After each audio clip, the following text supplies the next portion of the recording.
Good morning, ladies and gentlemen.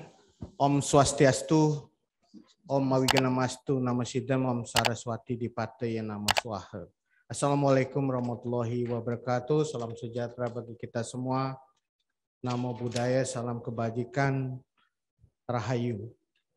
I would like to express my respect and appreciation to Dr. Imade Sukamerteh, Rector of Mahasaraswati University Denpasar, Dr. Lanang Perbawah, Dean of Faculty of Law, Mahasaraswati University Denpasar, Head of Bali Provincial Educational Office, Committee, Chairman of International Seminar, The Rising Trend of Digital Nomad Working Remotely from Indonesia, the invited speaker, moderator, academic community in Mahasaraswati Denpasar, and all participants of the academic seminar. My deepest gratitude for opportunity given to present my keynote speech. I would like to discuss some perspective of digital nomad in terms of industrial revolution 4.0, the rising trend of job and post-pandemic tourism. With all due respect, allow me to speak in Indonesia language, karena di sini sudah hadir juga teman-teman kita speaker yang juga bisa berbahasa Indonesia, jadi akan lebih mudah bagi saya untuk menyampaikan juga dalam bahasa Indonesia. Karena mimpi saya juga, mimpinya masih berbahasa Indonesia, belum berbahasa Inggris. Ngampura sareng sami niki titiang ngangge bahasa Indonesia untuk pidato kunci hari ini. Hadirin dan undangan yang berbahagia, perkenankan saya mengingatkan bahwa dunia saat ini tengah mengalami perubahan yang sangat besar. Revolusi industri 4.0 telah terus mendisrupsi berbagai kemapanan. Banyak pengetahuan dan keterampilan menjadi usang, menjadi tidak relevan.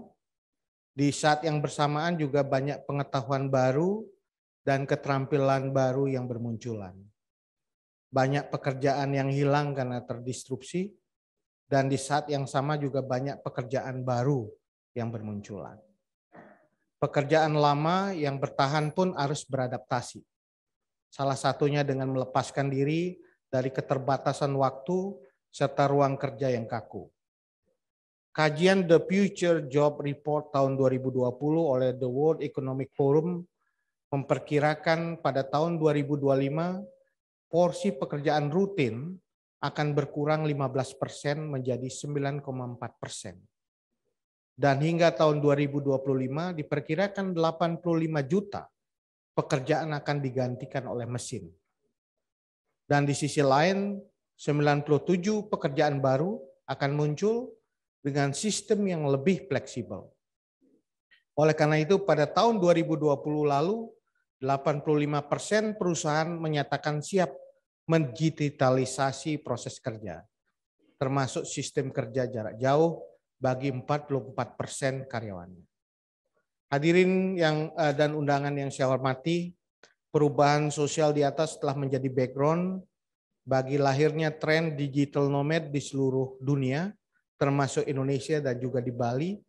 Sebaran COVID-19 yang ditetapkan sebagai pandemi sejak 9 Maret 2020 telah mengakselerasi tren tersebut. Berbagai profesi dan perusahaan dituntut untuk mendukung pengendalian pandemi, tapi penghentian aktivitas kerja secara total juga beresiko membuat masyarakat dan perekonomian kolaps. Jalan tengahnya dunia kerja mulai melonggarkan sistem kerjanya, sehingga aktivitas bisnis dan pekerjaan bisa berjalan selaras dengan pengendalian pandemi. World Economic Forum mencatat bahwa tren remote workers adalah salah satu adopsi dari teknologi yang signifikan pasca pandemi COVID-19. Dari sudut pandang pekerja, tren remote working atau remote workers yang bekerja jarak jauh juga menemukan relevansi dalam beberapa aspek. Selain mendukung pengendalian pandemi, para pekerja juga bisa mengurangi waktu yang terbuang saat perjalanan ke tempat kerja. Para pekerja dan kaum profesional juga bisa mengerjakan tugas ganda, antara tuntutan profesi dan pekerjaan rumah. Ini yang menarik ilustrasi tentang work from home sekarang ini, karena kita tidak hanya bisa mengerjakan tugas di kantor melalui kerja jarak jauh, remote working, tetapi pada saat yang bersamaan kita semakin banyak bisa mengerjakan pekerjaan di rumah. Jadi ini satu fenomena yang penting sekali kita catat di masa pandemi ini. Remote working juga semakin memungkinkan bagi para pekerja untuk mengefisienkan waktu kerja, sehingga meningkatkan kualitas pengelolaan waktu. Jadi bahkan kita bisa rapat dengan online, Zoom meeting, itu bisa secara bersamaan dengan satu kali kesempatan. Dan kita bisa efisien karena tidak perlu ke satu tempat kerja dengan fenomena ini. Saat ini di birokrasi Indonesia mulai muncul apa yang disebut dengan work from everywhere atau work from anywhere. Jadi kita sudah mulai di dunia birokrasi Indonesia dengan pengalaman pandemi 2 tahun ini sudah mulai dikenalkan apa yang disebut dengan work from anywhere. Work from Bali, work from Labuan Bajo, work from Borobudur atau Jogja. Sehingga yang penting dari proses itu adalah kita bisa mengatur satu model kerja yang baru. Kebijakan bekerja jarak jauh tersebut semakin memperkuat tren yang kita sebut sekarang workcation, work and vacation. Jadi bekerja dan berlibur. Yang sudah mulai muncul beberapa saat sebelum pandemi, bagi para pelaku workation, bekerja jarak jauh bukan sekedar upaya untuk mengendalikan pandemi, tapi juga bentuk menyeimbangkan kebutuhan bekerja sekaligus berlibur. Sebagai dua kebutuhan dasar yang harus dipenuhi. Di satu sisi kita perlu bekerja untuk aktualisasi diri dan memenuhi kebutuhan material, di sisi lain kita juga bisa berlibur untuk memenuhi kebutuhan psikologis. Jadi hari ini saya juga workation, bekerja sambil berlibur di Bali.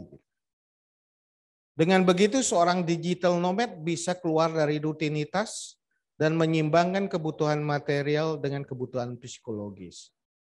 Dengan keseimbangan tersebut, para pekerja dan kaum profesional juga bisa mengelola waktu lebih efektif, lebih efisien, dan lebih produktif. Dalam prakteknya, tren workation ini beririsan dengan berbagai faktor. Ini penting untuk kita share bersama-sama. Yang pertama adalah perbedaan standar hidup. Ini turut juga mendorong middle class ke bawah di negara maju untuk lebih lama menetap di negara berkembang dengan biaya yang lebih terjangkau.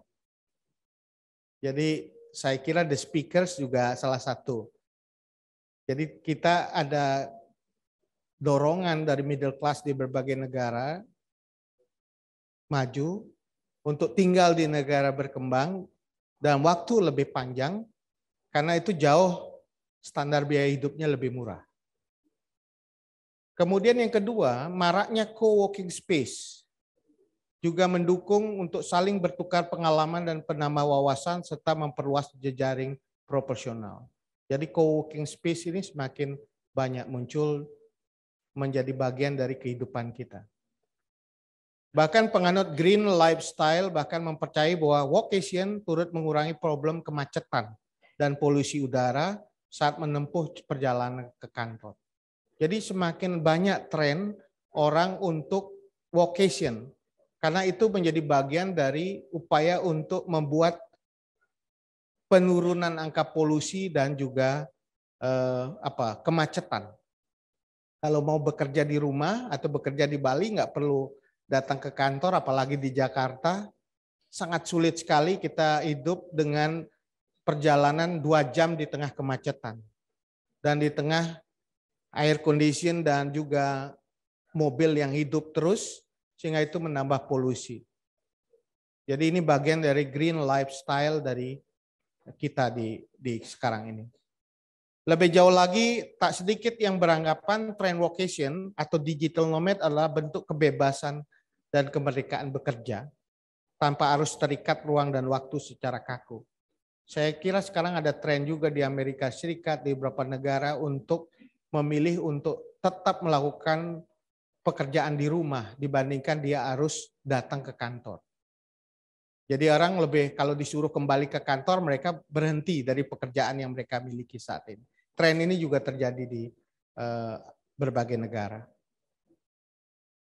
Saat ini setidaknya ada beberapa kelompok yang bisa menjalani vocation, antara lain pekerjaan freelance seperti penulis, programmers, dan lain-lain, profesional mandiri, jasa konsultan, content creator, entrepreneur, dan juga pekerja-pekerja dan karyawan dengan sistem kerja yang fleksibel. Jadi ini makin banyak peluang bagi beberapa pekerjaan yang bisa dilakukan secara vocation. Bali tidak bisa tidak menjadi bagian dari tren itu. Portal Nomadis, salah satu situs rujukan para digital nomad dunia, menempatkan beberapa lokasi di Bali sebagai destinasi favorit. Ada tempat favorit bagi vocation di Bali seperti Ubud. Ini Ubud tahun 2013 sudah mulai. Kemudian Canggu, Sanur, dan beberapa tempat yang lain. Bahkan Ubud telah mengalahkan dominasi Chiang Mai, Thailand sebagai destinasi favorit digital nomad dunia. Ini survei yang dilakukan tahun 2017. Beberapa alasan yang mendasari kedatangan mereka ke Ubud antara lain biaya hidup yang terjangkau.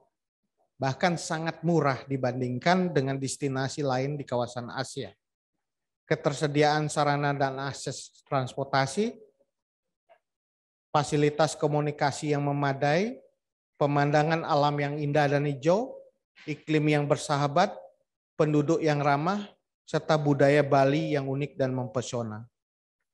Jadi biaya hidup di Ubud cukup terjangkau, bahkan sangat murah jika dibandingkan biaya hidup di standar yang sama di Eropa maupun tempat lain di Asia. Di Ubud seorang ekspatriat dan juga orang yang melakukan vocation itu hidup layak. Jadi bisa menghemat sebulan tergantung gaya hidupnya. Bisa sewa villa. Villa paling juga dibersihkan setiap beberapa hari.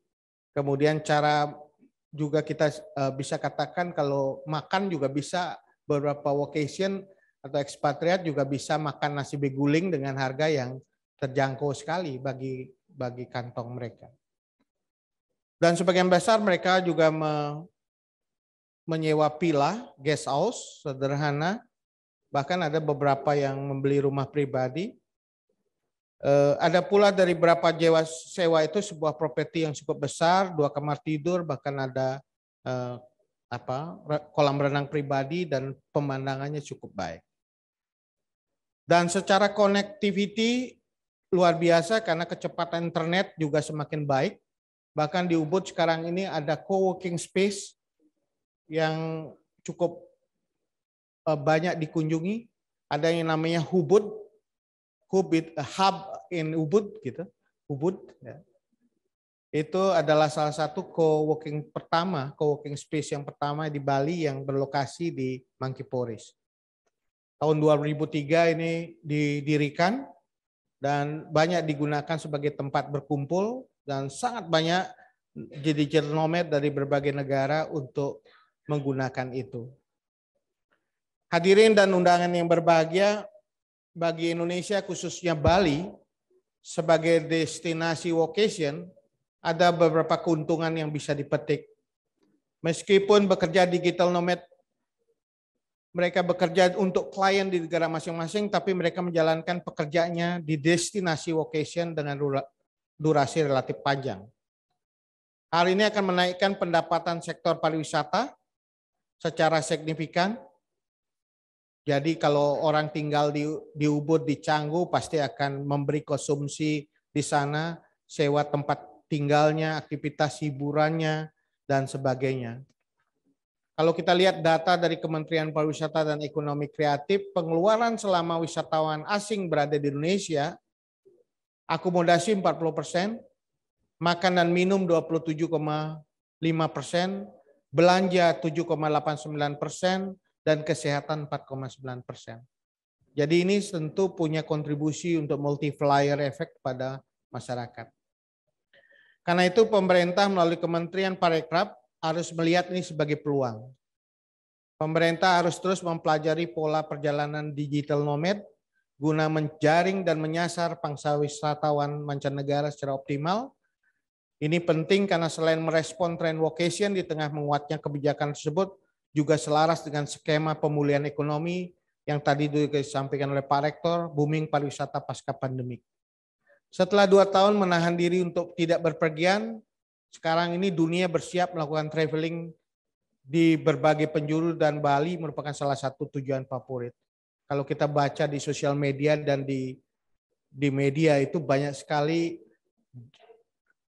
keriuhan, kepadatan di airport di Eropa, seperti di Inggris kemarin sampai sangat panjang antriannya, karena setelah 2 tahun pandemi ini ada euforia untuk segera berkunjung traveling ke berbagai negara.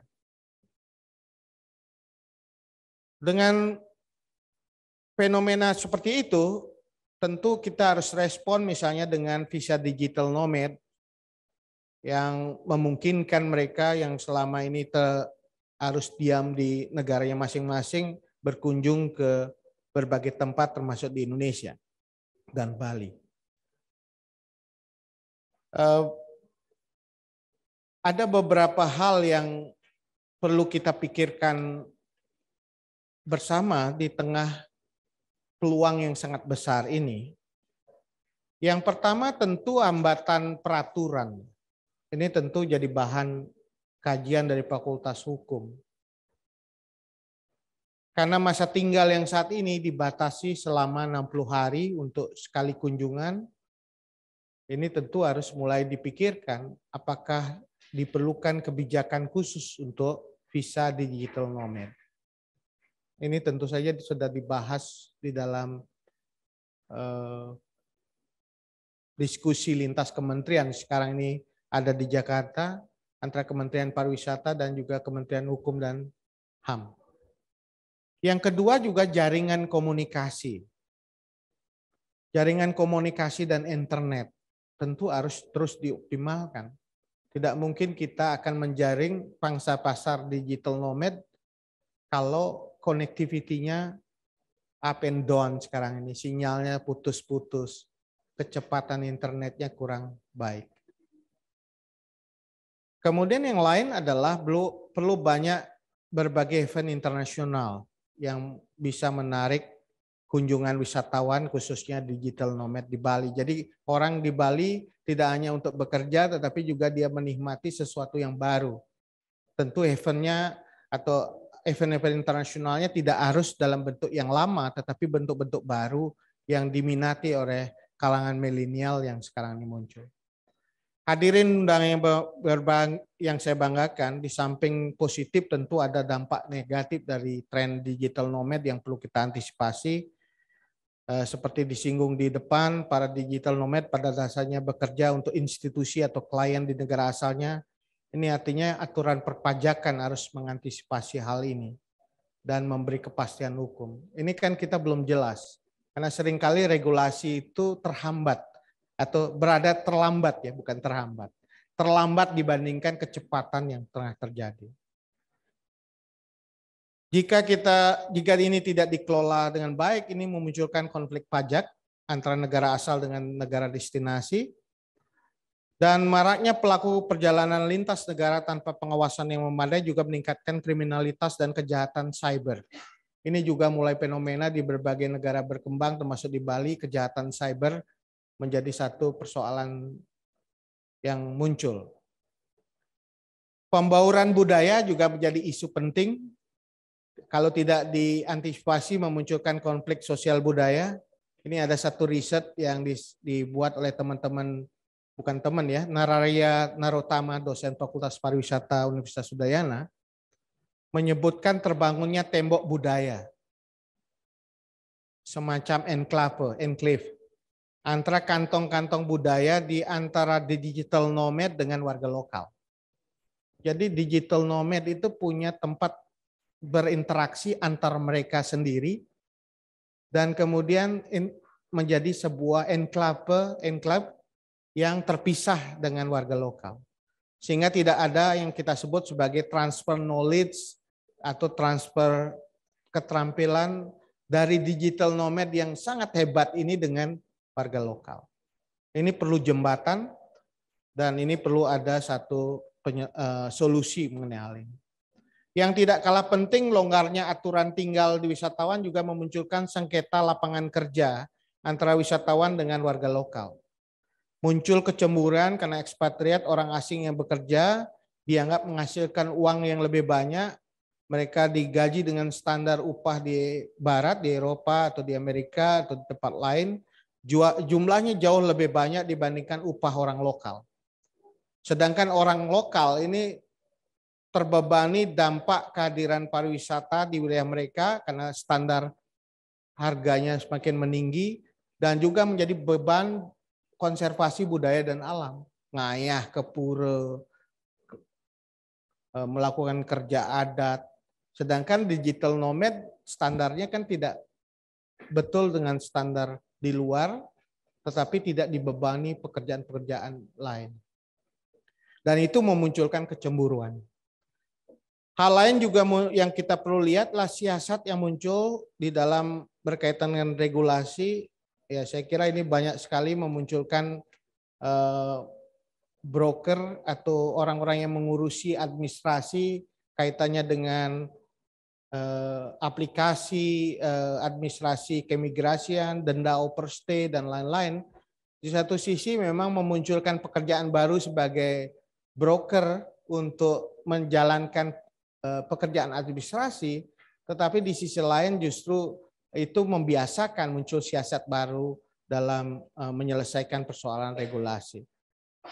Oleh karena itu, kebijakan visa digital nomad juga perlu dilengkapi dengan berbagai ketentuan untuk mengantisipasi dampak negatif, seperti aturan kebijakan harus mengantisipasi hal tren ini.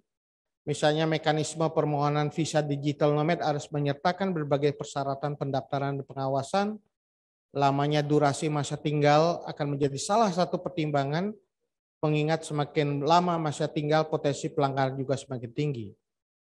Permohonan visa juga menyertakan bukti minimum penghasilan, bukti kontrak kerja, atau sertifikat profesi untuk memastikan para pelaku digital nomad tidak menggusur pekerjaan orang setempat. Ini penting juga supaya tidak menimbulkan kompetisi dan konflik ya.